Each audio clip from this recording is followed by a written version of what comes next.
Share market हे बऱ्यापैकी न्यूजवरती depend असते आणि मित्र हो, त्यामुळेच आपण मार्केट समजवरती एक सेशन चालू करतोय, न्यूज रिगार्डिंग, ज्याला आपण म्हटलं गे आहे न्यूज समज. तर मित्र हो, या वीकच्या दोन महत्त्वाच्या न्यूज ज्या काय आहेत, ज्या मार्केटवरती इम्पॅक्ट करू शकतात त्या बघूयात. तर चला हो मित्र.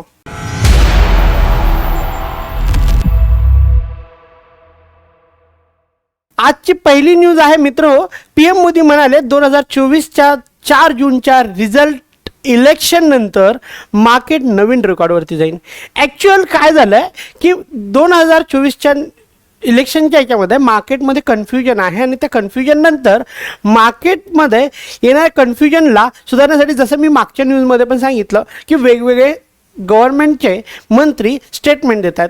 पण मित्र हो, आता तर PM मोदींचा एका इंटरव्ह्यूमध्ये एका न्यूज चॅनलला त्यांनी एक इंटरव्ह्यू दिला आणि त्या इंटरव्ह्यूमध्ये त्यांनी सांगितलं आहे की मागील 10 वर्षामध्ये जे मार्केट 25,000 ते 75,000पर्यंत गेलं, ते मार्केट 2024च्या 4 जून नंतर मार्केट पुन्हा एक रेकॉर्ड ब्रेक करेन आणि नवीनच नवीन हाय बनवत जाईल.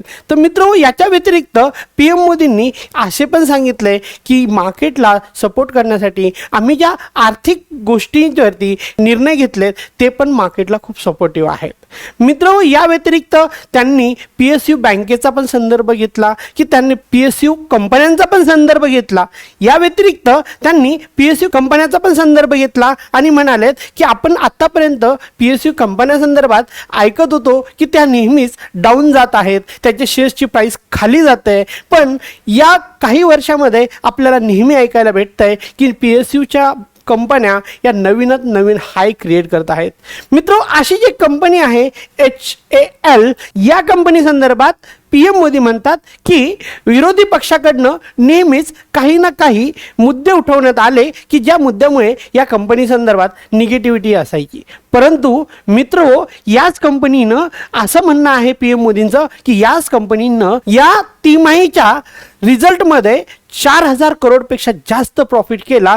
तर मित्र हो, त्यांच्या म्हणण्यानुसार आता मार्केट एक नवीन उंचाईवरती जाणार आहे आणि नवीन इलेक्शनच्या रिझल्टनंतर तुम्हाला PSU शेअर्स पण चांगले बाईंगसाठी असणार आहेत. हे आपल्याला सारांशमध्ये घेता येऊ शकतं. तर मित्र हो, ही न्यूज मार्केटसाठी खूप पॉझिटिव्ह आपण मानून चालू शकतो. पण मित्र हो, अशीच एक दुसरी न्यूज आहे सध्या न्यूजमध्ये. एक सिंगापूरमध्ये पुन्हा कोविडची एंट्री झाली आहे. सिंगापूरमध्ये पुन्हा कोविडची एंट्री झाली आहे. असं ऐकण्यात येत आहे की सिंगापूरमध्ये मागील महिन्यामध्ये, मागील हप्त्यामध्ये जवळपास 25,000पेक्षा जास्त कोविडचे रुग्ण नोंदवले गेलेत. मग कोविडचे रुग्ण जर नोंदवले असतील तर सिंगापूरच्या मार्केटवरती तर त्याचा इम्पॅक्ट पडेलच, परंतु आपल्याला तसंच ग्लोबल मार्केटवरती पण याचा इम्पॅक्ट पाहायला मिळेल जर हे कोविडचे रुग्ण वाढत गेले तर. जसं की भारताचं पण मित्र राष्ट्र आहे सिंगापूर आणि मित्र राष्ट्र असल्या कारणाने आपलं तिथे ट्रॅव्हलिंग पण चालतं, त्यांच्याशी आपले व्यवहार पण चालतात. जर हे आपले व्यवहार आणि ट्रॅव्हलिंग त्यांच्यासोबत चालतं आहे तर जर आपल्याला त्यांच्याशी व्यवहार करायचा असेल आणि तिथे जर कोविड वाढला आणि तिकडनं जर तो कोविड आपल्याकडे एंट्री करू शकतो, त्यामुळे जर गव्हर्नमेंटने तिथे काही ट्रॅव्हल रिस्ट्रिक्शन टाकले तर इंडियन मार्केटमध्ये तसंच ग्लोबल मार्केटमध्ये या गोष्टीचा इम्पॅक्ट मोठा येऊ शकतो. तर मित्र हो, या मार्केटवरती इम्पॅक्ट पाडणाऱ्या दोन महत्त्वाच्या न्यूज मला या वीकमध्ये वाटल्या. तर या न्यूजवरती आपण लक्ष ठेवून राहूयात आणि अशाच काही न्यूज ज्या महत्त्वाच्या असतील मार्केटला समजण्यासाठी, म्हणून न्यूज समजवरती पुन्हा अशाच न्यूज मी महेश लोखंडे घेऊन येणार आहे. तर मित्र हो, तुम्हाला आमचे हे नवनवीन सेशन्स आवडत असतील तर तुम्हाला मार्केट समजच्या या यूट्यूब चॅनलला सबस्क्राईब करायचं आहे आणि लाईक पण करायचं आहे आणि कमेंट. तुम्हाला जर याच्यामध्ये काही चेंजेस हवे असतील, काही नवीन गोष्टी याच्यामध्ये ॲड करावे वाटत असतील तर तुम्हाला कमेंट्समध्ये पण ते कळवायचे आहे. तर मित्र हो, पुन्हा भेटूयाच अशाच एका नवीन मार्केट रिगार्डिंग न्यूजसोबत, व्हिडिओजसोबत आणि नॉलेजसोबत.